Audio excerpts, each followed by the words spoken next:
আরে দোস্ত আর বলিস না, আজকালকার পোলাপান এরা সারাদিন মোবাইলে ব্যস্ত। আমার দুইটা ছেলে তো সারা রাত এরা আবার বছরে পরে ঘুমায়, সারাক্ষণ ফোন আর টিভি। আচ্ছা রাখ তাহলে, তোর সাথে পরে কথা হবে।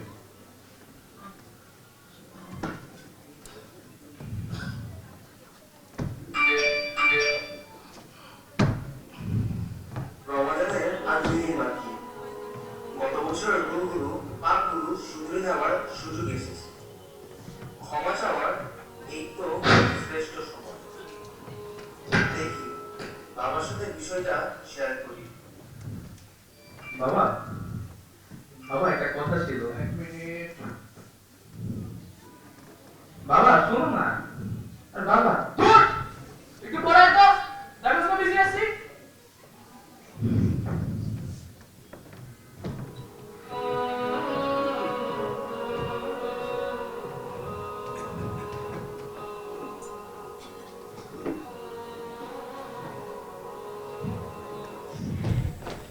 এই বড়রাই এরাই ফোন দেখে, আমি দেখলে সমস্যা কি আর।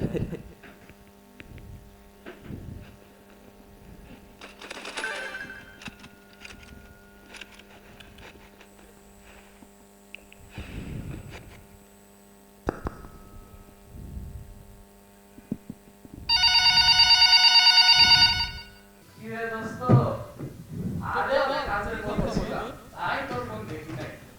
আর বলিস না, এখনকার পোলাপান এদেরকে আর মানি না।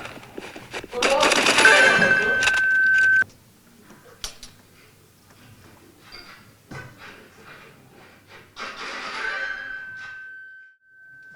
ভাইয়া ভাইয়া চলো খেলি। আরে যাও তো। চলো মা খেলি। কি আরো কেউ আমার সাথে খেলে না, সবাই ফোন নিয়ে ব্যস্ত। আমি কার সাথে খেলবো?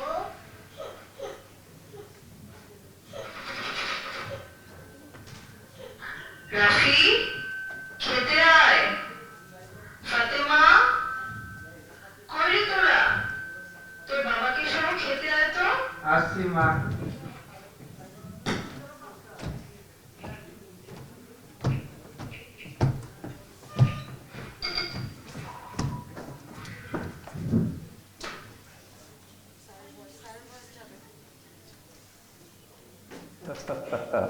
কি দোষ দিচ্ছেন বাচ্চাদের? আমরা শুধু রাফিদেরকেই দোষ দিয়ে যাই। শুধু তাদের বিরুদ্ধেই অভিযোগ, তারা ফোন ব্যবহার করে, তারা ভালো কাজ করতে চায় না। অথচ তাদের ফোন ব্যবহারের পেছনে এমন রাফি ফাতিমার বাবারা কি দায়ী নই? কি অদ্ভুত, এক পরিবারে 4 জন মানুষ, এত কাছে, অথচ শুধুই স্ক্রিন আসক্তির কারণে তারা আজ এত দূরে। শিশু বাচ্চাগুলোর এই আসক্তির পেছনে আপনার ফোনে ব্যস্ত থাকাটাই কি দায়ী নয়?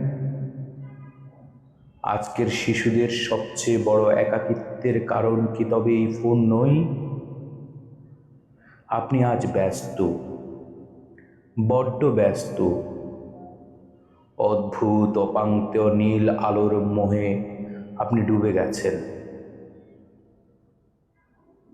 আপনি আপনাকে দূরে সামনের রমাদানে কি আপনাকে এই নীল আলোর মোহ আচ্ছন্ন করে রাখছে না তো? আপনাকে দূরে সরিয়ে দিচ্ছে না তো? আমাদের ভাবতে হবে, আজ থেকেই ভাবতে হবে। রমজানের শিক্ষা নিয়ে আমাদেরকে আল্লাহর দিকে ফিরতে ডিভাইসের নীল আলো ছেড়ে নূরের আলো খুঁজতে হবে। কি প্রস্তুত তো?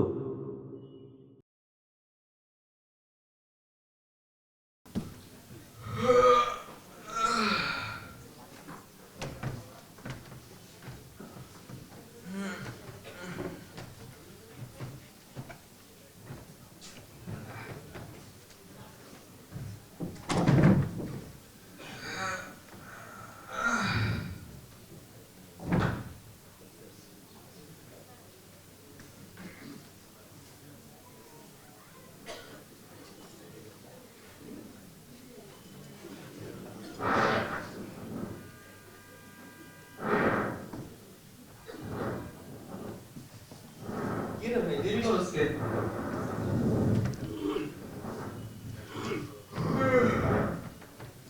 আরে দোস্ত বলিস না, গতকালকে সারা রাত ফোনে কাজ করছি। কি করছস? ওই যে রাকিব স্যার, সাইকো স্যার, ওনাদের মিম বলে এডিট করছি। আরে ভাই ওদের আগে আমি উঠছি আরেকটা কোন দিছি আরে ভাই আমি তো ওদের সময় ঘুম দিলাম।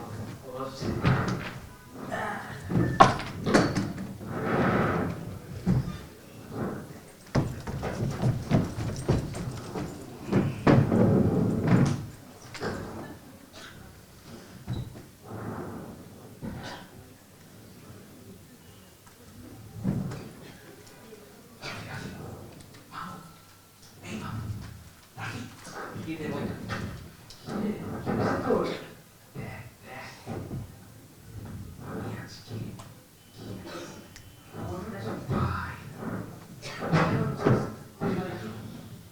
দূর বেটা, তুই তো সারাদিন পড়াশোনা করিস, তোর মোবাইলে কি? আরে মামা জানোস না, কালকে সারা রাতটা ধরে মুখে দিছি। আজকে সিটিতে পুরো ফেল মারবো।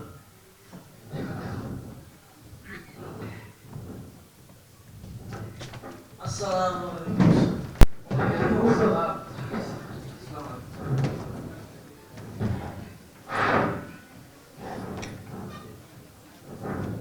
So, how are you everyone? আলহামদুলিল্লাহ।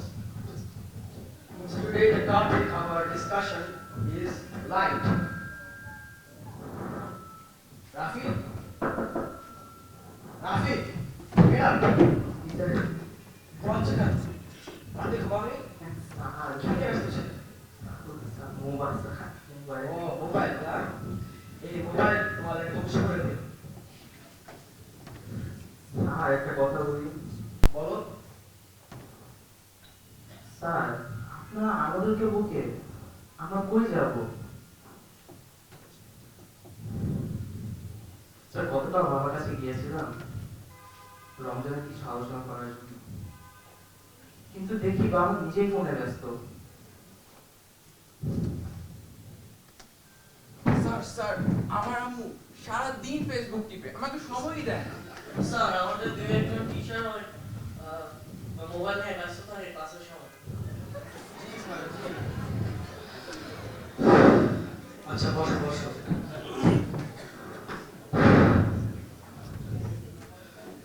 আসলে আমি সরি শুধু তোমাদেরকে ফোনে আসক্তির জন্য আসলে আমরাই দায়ী তো তোমাদের দোষ দেওয়া আমাদের ঠিক হবে না তো রমাদান উপলক্ষে এবার মারা তোমাদের এবং আমাদের সবার কথা মাথায় রেখে একটি ডিজিটাল ডিটক্স কর্নার এনকারেজ করছে ডিজিটাল ডিটক্স এটা আবার কি স্যার? ডিজিটাল ডিটক্স কর্নার এটি হলো ডিজিটাল ডিভাইস থেকে রক্ষা পাওয়ার একটি উপায় যা তোমাকে একটি নির্দিষ্ট সময় ডিজিটাল ডিভাইস থেকে রক্ষা করবে ডিজিটাল ডিটক্স কর্নার একটি স্পেস যেটি তোমার স্কুলে বাসায় এমনকি অফিসে হতে পারে এই কর্নারে কিছু নির্দিষ্ট সময় তুমি ফোন ব্যবহারের পরিবর্তে কোনো ভালো কাজের সময়টা ব্যবহার করবে স্যার মোবাইল থেকে দূরে থাকা এটা কিভাবে সম্ভব? হ্যাঁ অবশ্যই সম্ভব আচ্ছা মানো দাও তো বলো তো তুমি দিনে মিনিমাম কতক্ষণ ফোন ব্যবহার করো এই তো স্যার প্রতিদিন 2-3 ঘন্টা। আচ্ছা বসো 3 ঘন্টা এটা খুব ভয়ঙ্কর কিন্তু প্রথম রমাদানে যদি তুমি এই 3 ঘন্টা থেকে 1 ঘন্টা কমিয়ে আনো এবং সেই 1 ঘন্টা তুমি পবিত্র কোরআন থেকে 5টি আয়াত পড়বে বুঝবে এবং আমল করার চেষ্টা করবে এভাবে তুমি প্রথম 5 দিন 1 ঘন্টা কমিয়ে আনলে এরপর পরের 5 দিন তুমি আরো 30 মিনিট যোগ করলে এভাবে তুমি যদি তোমার পরিকল্পনা সাজাও তাহলে দেখা যাবে রমাদানের শেষে তোমার ডিভাইস ব্যবহার হচ্ছে না তাহলে স্যার আমরা কি রমাদানটাকে বদলে দিতে পারি? হ্যাঁ অবশ্যই সত্যি স্যার? হ্যাঁ রমাদান একটি ক্যারেক্টারের মাস নয় এটি নিজেকে সংশোধন করার মাস আত্মার পরিশুদ্ধির মাস এবং আল্লাহর দিকে ফিরে যাওয়ার মাস চলো আমরা সবাই প্রতিজ্ঞা করি এই রমাদানে আমরা সম্পর্ককে গুরুত্ব দেব, ইবাদতের মান বাড়াতে, ইবাদতে আসক্তি কমাবো এবং আল্লাহর দিকে ফিরে যাব। চলো আমরা ফিরে যাই নীল আলো থেকে নূরের আলোয়।